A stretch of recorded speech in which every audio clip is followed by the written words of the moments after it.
राम कथा के मीति जग नाई,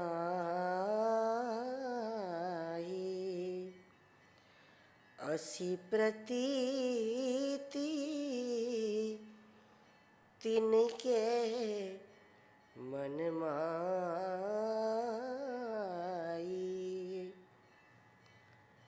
नाना भांति राम अवतारा,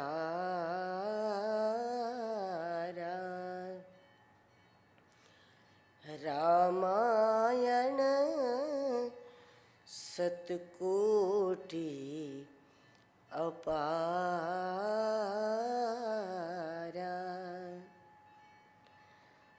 कल्प वेद हरि चरित सुहाए, भांति अनेक मुनीसन गाये।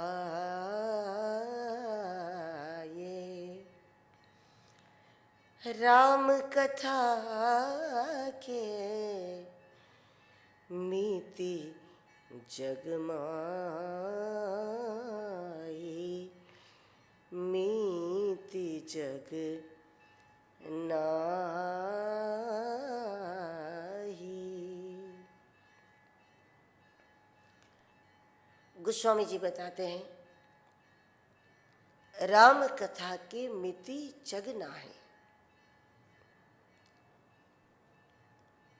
यानी राम कथा की कोई संख्या नहीं है, उसकी कोई गणना नहीं कर सकता कि राम कथा 100 प्रकार की है, 1000 प्रकार की है, हजारों प्रकार की है, उसकी कोई सीमा नहीं है। और इसलिए राम कथा को सुन करके, कथा की महिमा अभी तक जो बताई उसको सुन करके जो सत्संगी लोग हों वो आश्चर्य न करें कि क्या कथा दुर्गा हो सकती है, क्या कथा कामधेनु हो सकती है, क्या कथा मंत्र हो सकती है, क्या महामंत्र हो सकती है, क्या महादेव के द्वारा भी एक प्रिय अतिथि हो सकती है, क्या हरि हरि के समान हो सकती है। ये जो अभी तक बातें चली मानस की महिमा को लेकर के, उसको सुन करके आश्चर्य नहीं करना चाहिए, क्योंकि राम तत्व है ही अनंत, अनंत है, उसके गुण अनंत है, उसकी लीलाएं अनंत है। और नाना भांति राम अवतारा, अयोध्या में महाराज जी के यहाँ राम जी का अवतार हुआ, वो तो है ही, लेकिन नाना भांति राम जी का अवतार तो कई प्रकार से होता है। कभी कभी साधुकों के विचार में राम जी का अवतार होता है,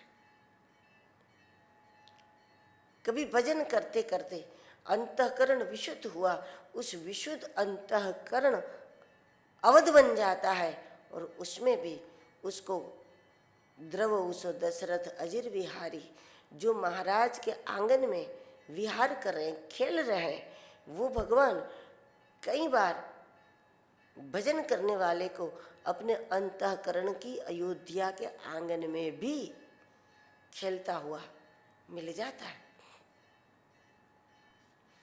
इसलिए मानस की महिमा सुन करके जनि आज रजू करही अस जानी। एक तो कल्प भेद हरि चरित सुहाए, प्रत्येक कल्प में राम अवतार होता है। जब 1000 बार चतुर्युगी निकल जाती है, और उसके बाद फिर जो उसके बाद का 1000 चतुर्युगी के बाद फिर दूसरी 1000 चतुर्युगी जब प्रारंभ होती है, फिर उसमें त्रेता आता है, उसमें राम अवतार होता है। तो हर बार होता है कल्प भेद,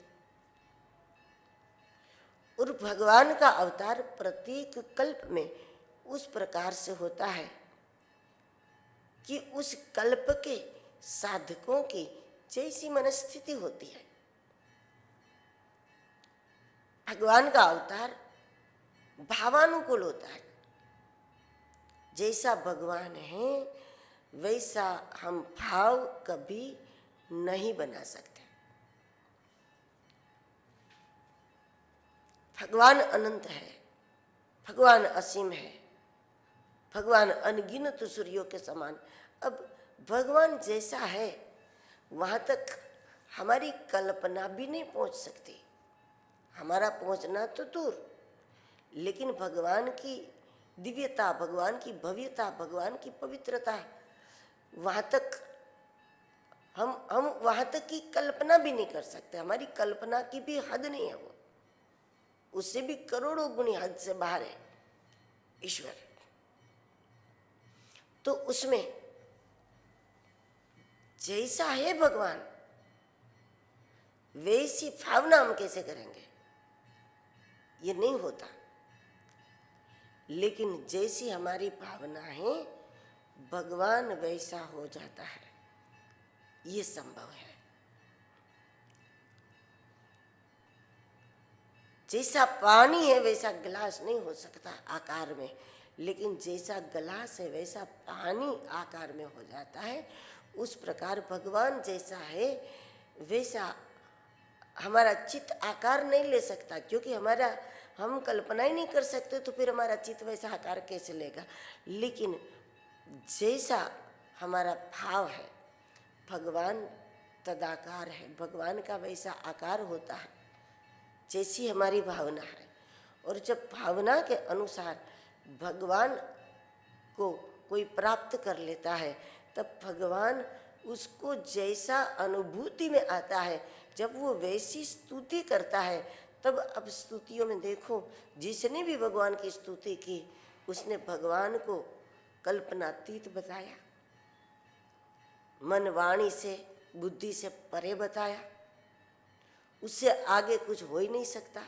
और जो कुछ है वो उसी के आधार पर है, वो किसी के आधार पर नहीं। ऐसा बहुत कुछ प्रत्येक स्तुतियों में भगवान की जो अनंतता बताई है, वो अनंतता भक्तों ने तब बताई जब पहले भगवान भावानुकूल हुए। ध्रुव जी महाराज भगवान के 4 भुजा स्वरूप का ध्यान कर रहे थे, तो वास्तव में भगवान तो 4 भुजा हो नहीं सकते, वो उनकी भुजा को तो कोई गिन भी नहीं सकता। लेकिन भगवान ध्रुव जी के सामने भावानुकूल प्रकट हुए, क्योंकि वो 4 भुजा वाले स्वरूप का ध्यान कर रहे। तो भगवान भी उनके हृदय में 4 भुजा वाले ही प्रकट हुए, उनके आंखों के सामने भी भगवान 4 भुजा वाले के रूप में प्रकट हुए। और जब भगवान 4 भुजा वाले बनकर प्रकट हुए, लेकिन जब ध्रुव जी महाराज ने भगवान की स्तुति की तब 12 श्लोक में फिर क्या नहीं बता दिया।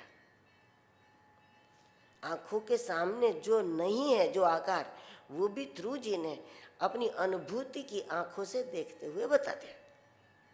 वो बाद में हुआ, लेकिन पहले तो ध्रुव वही समझ रहा था जो गुरु महाराज ने बताया कि 4 भुजा का दर्शन करो, 4 भुजा का ध्यान करो, 4 भुजा में भगवान है बस। क्योंकि हमारी कल्पना की जो हद है, भगवान को गुरुजनों के द्वारा भी वहाँ तक ही बताया जाता है जो हमारी कल्पना की हद है, क्योंकि कल्पना से बाहर है। जब उसकी कल्पना संभव नहीं तो ध्यान कैसे संभव होगा, जब कल्पना संभव नहीं तो चिंतन कैसे संभव होगा। तो इसीलिए हम उसका चिंतन कर सके, हम उसका ध्यान कर सके, हम किसी एक निश्चित आकार में अपने मन को फंसा के रख सके, ताकि मन उस आकार में फंस गया फिर इधर उधर आगे पीछे कहीं भागने की कोशिश न करे, जब उसमें वो बैठ गया तो ठीक से। तो इसीलिए जब ध्यान के लिए आकार बताया जाता है तो वो तो वही होता है कि जहाँ तक हमारी कल्पना की हद है, उसके अंतर्गत स्वरूप होता है। 8 भुजा हम कल्पना कर सकते हैं, 18 भुजा हम कल्पना कर सकते हैं, 4 भुजा की कल्पना कर सकते हैं, लेकिन अनगिनत कैसे कल्पना करोगे?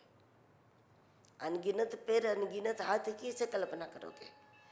तो भगवान तो वैसा ही है कि जहाँ हमारी कल्पना नहीं पहुँचती, लेकिन उसके पहले मन को उस आकार में रखा जाता है जहाँ तक हमारी कल्पना की पहुँच है। और उसके बाद अनुभूति में जब आता है तब ये मालूम होता है कि हरि अनंत, हरि कथा अनंता, भगवान अनंत है, भगवान के नाम अनंत है, भगवान के गुण अनंत है। ये सब फिर अनुभूति में आता। और इसलिए कथा सुनने वाले को भी गोस्वामी जी कहते इतना समझ लेना चाहिए कि कल्प भेद हरि चरित सुहाए, भांति अनेक मुनीसन गाये, करियन संशय अस उर आनी, सुनिय कथा सादर रतिमानी। एक तो प्रत्येक कल्प में भगवान के अलग अलग अवतार हैं। दूसरा, ईश्वर भजन करते हुए कभी कभी साधक के भीतर कल्प भेद हो जाता है। 10 साल पहले जो भजन करता था वो व्यक्ति, और वो 10 साल बाद भजन ने उसको जिस अवस्था में पहुंचाया, तो उसको खुद को ही लगता है कि मैं वो नहीं हूँ।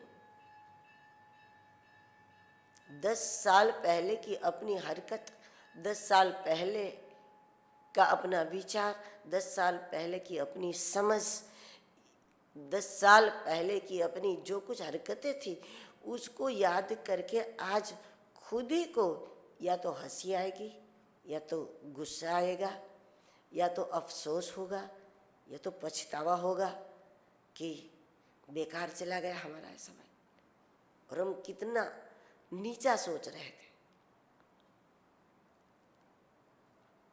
हम कितने नीचे स्तर पर जी रहे थे। हम एक कोड़ी के लिए कितना कुछ काम कर लेते थे, कितना गंदा कर लेते थे, कितना बुरा सोच लेते थे। और आज वही व्यक्ति जो कोड़ी के लिए बुरा सोचता था, वो करोड़ों के लिए नहीं सोच लेता, बदल गया। तो क्या हुआ? कल्प भेद हो गया, शरीर नहीं बदला, उसी शरीर में है और उसी जगत में है, लेकिन फिर भी कई बार भीतर कल्प बदल जाता है साधकों का। जब वाल्मीकि जी लूट चलाते थे और उसके बाद अब वो कहते हैं कि राम नाम की लूट है, क्या कहोगे? शरीर तो नहीं बदला, तो फिर क्या बदल गया? उसी शरीर के अंदर जब कायाकल्प हो गया, कल्प बदल गया, तो फिर वो काया भी जो पहले निंदनीय होती थी, वो काया भी वंदनीय हो जाती है। उस शरीर को भी लोग नमन करने लगते हैं, क्योंकि कल्प भेद हो गया। तो भगवान की कथा, एक तो कल्प भेद हरिचरित सुहाए, प्रत्येक कल्प में भगवान का चरित्र अलग अलग हो सकता है, लेकिन एक बात एक जैसी है, सुहाए है, सुंदर होता है। एक तो भिन्न भिन्न कल्प में भिन्न भिन्न अवतार, उसकी भिन्न भिन्न लीलाएं, और उस पर भी जब ऋषि मुनि भगवान की कथा को गाते हैं, कोई भी संत गाता है, तो फिर गाने वाले की जो स्थिति है उसमें अब अभी तक अनगिनत राम अवतार हो चुके दुनिया में, अनगिनत बार अवतार हो चुका है। और वो अनगिनत राम में से आज जब हमारे में से कोई राम कथा सुनाता है तो वो अनगिनत राम में से कौन वाला राम आता है वो भी कोई नहीं जानता। या तो अभी जो त्रेता गया वो वाले राम की कथा आ जाती है, कभी कभी इसके पहले के त्रेता में जो राम की लीला हुई थी वो वाले राम जी की लीला आ जाती है, कभी उसके पहले की आ जाए।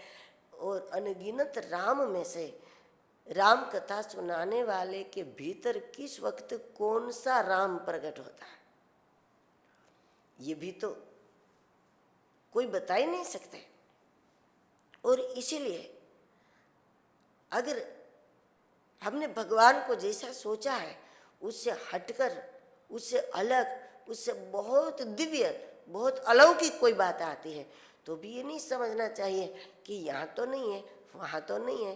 अरे एक भजनानंदी की भूमिका में जो राम आया है वो किसी कल्प का तो है ही है, क्योंकि वहाँ मनगढ़ंत कुछ आ ही नहीं सकता। जो मनगढ़ंत कुछ कहता ही नहीं है, जो मनगढ़ंत कुछ सुनाता ही नहीं है, जो अखंड साधना में रहता है, अखंड भजन में रहता है और कथा सुनाने के समय पर वो मुखर होकर के प्रभु की चर्चा करता है तो उसमें से उन्हीं राम में से किसी भी राम की बात आती है। मन की बात उसमें हो ही नहीं सकती। इसलिए राम अनंत अनंत गुण अमित कथा विस्तार सुनी आचर्य न मान यहीं जिनके विमल विचार। तुलसीदास जी कहते हैं कि जिसके विचार में निर्मलता है उन्हें जिज्ञासा पूर्वक, आदर पूर्वक श्रवण करने का प्रयास करना चाहिए। तो स्वयं राम की कृपा से, राम कथा की कृपा से उसको धीरे धीरे समझ में आ जाता है कि ये कौन से कल्प की बात है। किसी की मनगढ़ंत चर्चा है नहीं, मनगढ़ंत कहानी नहीं है, क्योंकि संत महात्मा ऐसा कर नहीं सकते। जब मन ही नहीं होता उनके पास हो तो मनगढ़ंत बातें कहाँ से आएगी। और इसलिए गोस्वामी जी कहते हैं कि अभी तक जो कुछ मैंने सुना है, जो कुछ समझा है, उस पर जब जब मैंने चिंतन किया है, मेरे चिंतन में कौन कौन से कल्प के राम की लीलाएं आ गई मैं नहीं जानता हूँ, लेकिन मुझे इतना पता है कि मुझे जो प्राप्त है वो शिव प्रसाद है, गुरु प्रसाद है, मेरी अपनी सोच नहीं है। और इसलिए यहाँ सादर शिव ही नाई अब माथा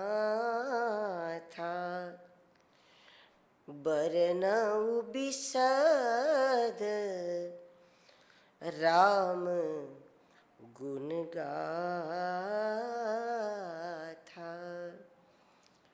भगवान शिव को मस्तक नभा करके गोस्वामी जी कहते बरनऊ बिशद, कई कल्पों के राम की बात इसमें आ जाएगी। अनुभूति में तो कई कल्पों के राम आ जाते हैं। तो बरनऊ बिशद राम गुण गाथा। और यहाँ स्पष्ट किया कि ये समय कौन सा है। संवत 16 से 31 करऊं कथा हरि पद धरि सीसा। नवमी भोम वार मधुमासा। अवधपुरी चरित प्रकाशा। जेहि दीन राम जन्म श्रुति गावही तीरथ सकल तहाँ चली आवही।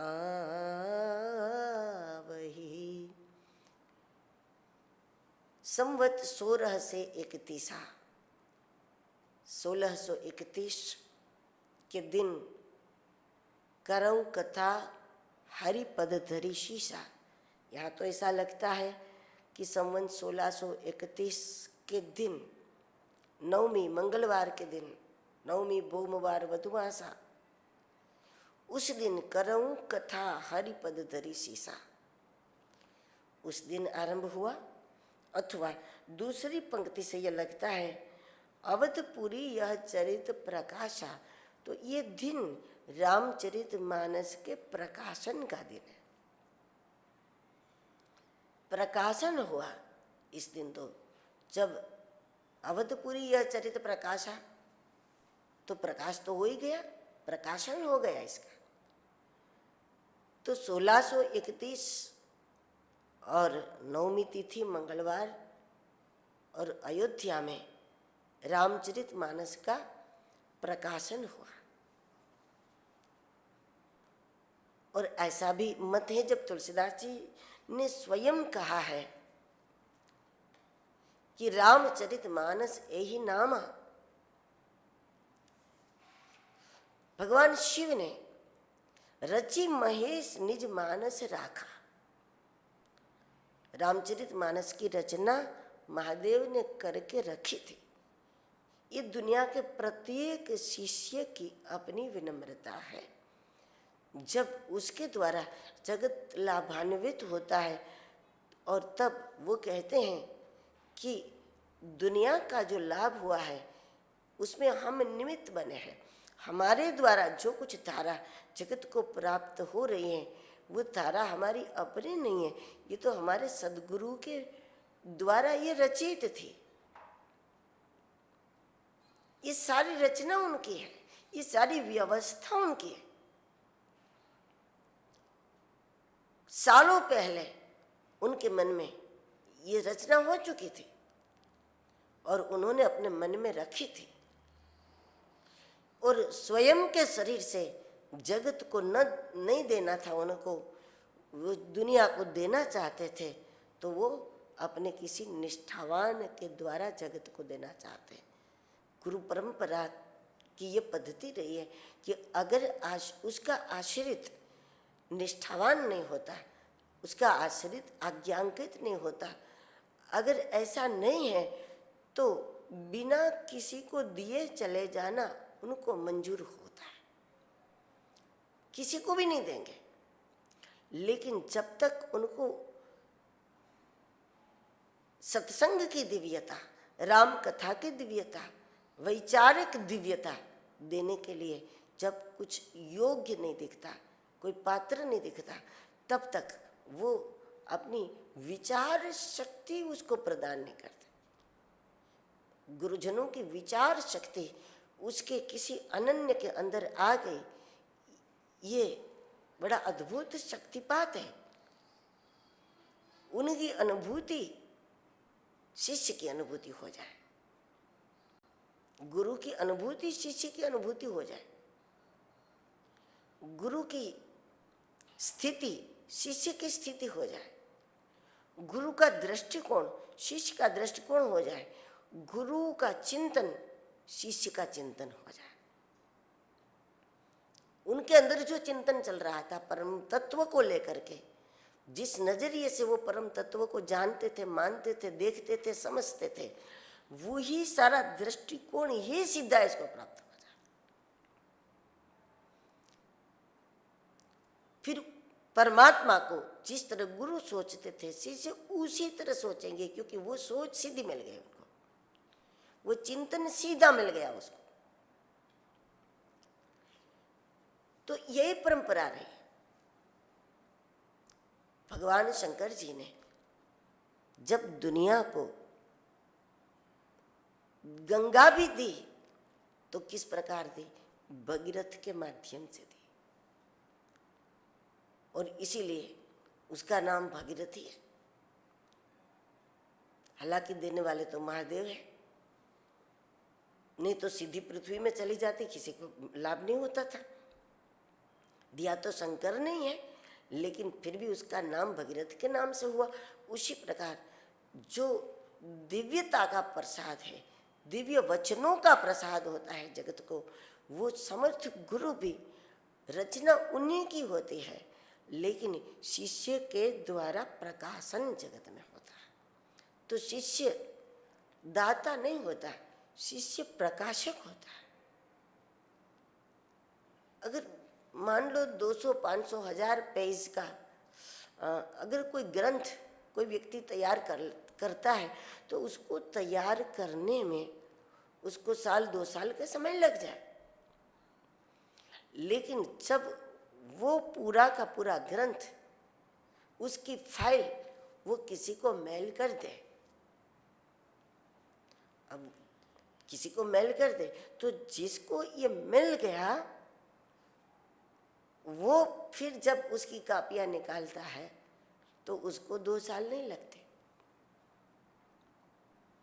लिखने वाले को तो पता नहीं कब शुरू किया, कब पूरा हुआ होगा, उसका जीवन भी निकल जाता है ग्रंथ लिखने में। लेकिन जब किसी को दे दिया, उसने भेज दिया, तो पहुंच भी जाएगा 2-4 मिनट में, और पहुंचने के बाद फिर जब उसकी वो कापी निकाले तो फटाफट निकलने लगेगी। तो वो तो 2-4 दिन में इसकी हजारों लाखों कापियां निकाल दे, दुनिया को दे दे। तो फिर दुनिया वाले को तो यही दिखेगा ना, जो जिसने कापियां निकाली और जो बांटता है, कापियां निकालता है, देता है, दुनिया को ये दिखता है, क्योंकि दुनिया तक तो उसी के द्वारा पहुंचा। लेकिन वो तो जरूर बताएगा, जब कोई कहेंगे कि आपका धन्यवाद, आपने हमारा लाभ कर दिया, आपने हमारा जीवन बना दिया, तो वो तो कहेगा कि नहीं, ये तो रचना दूसरे की है, हमने कुछ नहीं किया, हमने तो बांटा है बस। जो कुछ कापी आई, जो आया हमने निकाल दिया और हमने बांट दिया। रचयिता तो दूसरा है। तुलसीदास जी ने भी स्पष्ट कह दिया, रची महेश निज मानस राखा। रचयिता भी शिव जी हैं, और जो रचयिता होगा वही तो नामकरण करेगा, तो नामकरण भी महादेव ने रामचरितमानस ही नामा का। महादेव ने इसकी रचना करके रखा था। कहाँ रखा था? पाई सुसमय शिवासन भाखा। अपनी लोक कल्याण करने वाली लोक कल्याणी बुद्धि में इसको सुरक्षित रखा था। जैसे कोई सेव कर लेता है, कोई अच्छी वस्तु मिल गई अपने कंप्यूटर में कर ले, तो उस प्रकार महादेव का वो बढ़िया सा कंप्यूटर कौन है? पाई सुसमय शिवासन भाखा। शिवासन भाखा, शिवा पार्वती है और पार्वती है महादेव की अपनी वो लोक कल्याणी बुद्धि। केवल जगत कल्याण का ही जिनके अंदर विचार पड़ा है, वो लोक कल्याणी बुद्धि। जब बुद्धि में लोक कल्याण करने की तीव्र इच्छा जागी, उस मौके पर पाई सुसमय, उस समय पर, उस मौके पर महादेव ने ये शिवा को धारण करा दिया। और जब शिवा की कृपा से, पार्वती की कृपा से, जगदम्बा की कृपा से जब तुलसीदास जी को मिली, अब ये जो प्रक्रिया है, आजकल लोग जल्दी समझ लेते हैं कि भाई किसी ने किताब लिखी, फिर किसी को मेल कर दिया, फिर उसने फटाफट उसकी प्रिंट निकाल ली, ये सब। लेकिन ये बात है कि इस तरह हो सकता है, लेकिन कब हो सकता है कि हम ऑनलाइन होना चाहिए। जब हम ऑफलाइन हो जाए तो वहाँ से तो कितना भी हमें कुछ मिल जाए, महादेव तो सबको देते हैं, महादेव के द्वारा तो सभी को मिलता है, लेकिन प्रकाशन केवल तुलसीदास जी के द्वारा हुआ। हर कोई प्रकाशन नहीं करता, महादेव तो सबको दे रहे, लेकिन हर कोई प्रकाशन नहीं कर सकता, क्योंकि महादेव तो है लेकिन जीव अपनी ओर से ऑफलाइन रहता है। अब जब इधर से ऑफलाइन है तो उधर से तो आया, लेकिन यहाँ कुछ मिलता नहीं। तो इसलिए बहुत जरूरी है कि इसके लिए शिष्य का भी गुरु की ओर अखंड रूप से ऑनलाइन रहना पड़ता है। उनका मानस उस दिशा में होना चाहिए, उनकी सुरति निरंतर उस दिशा में होनी चाहिए। जिनकी सुरति गुरु को समझने की ओर, उनके चरणों के ध्यान की ओर, गुरु की गुरुता को समझने की ओर, उनके संकेतों को समझने की ओर जो निरंतर अपनी सुरति को लगाए रखता है, तो मतलब इधर से ऑनलाइन होगा तभी उधर से जो प्राप्तियां होगी वो हमें फटाफट मिलने लगेगी। और ऐसे लोगों को फिर कोई अपनी बात नहीं करनी पड़ती, वो जो भी बात रखेगा वो वही बात रखेगा जो महादेव ने दिया है। शंभु प्रसाद सुमति ही होलसी, शिव प्रसाद, गुरु प्रसाद, वो जो देगा वो वही देगा जो गुरु प्रसाद है। तो इसलिए मानस अद्भुत है। और स्वामी जी कहते हैं, मज्ज ही संचन वृंद बहु पावन सरजू नीर, राम नवमी का दिन। और इस दिन सारे तीर्थ अयोध्या में होते हैं। जे ही दिन राम जन्म श्रुति गावही, तीरथ सकल तहाँ चली आवही।